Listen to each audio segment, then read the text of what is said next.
চলো তোমাদের সঙ্গে আজকে শেয়ার করি একটা কাঠের পিঁড়িকে কিভাবে পেন্টিং করার আগে প্রিপারেশন করবে।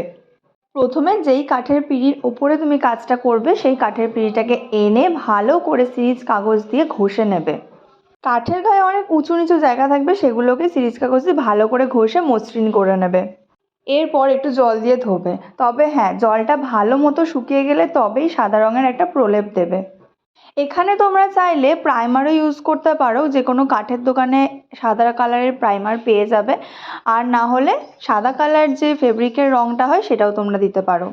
সাদা কালারটা তোমরা যদি দিতে না চাও তাহলে লাল কালারটাই দুবার কোট দিতে হবে, না হলে কিন্তু লাল কালারের যে অরিজিনাল কালারটা সেটা কিন্তু ফুটবে না।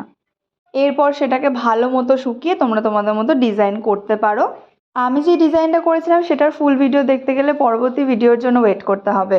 যে কোনো ধরনের বিয়ের সামগ্রী ও মেহেন্দির বুকিংয়ের জন্য স্ক্রিনে দেওয়া নাম্বারটায় হোয়াটসঅ্যাপ করো।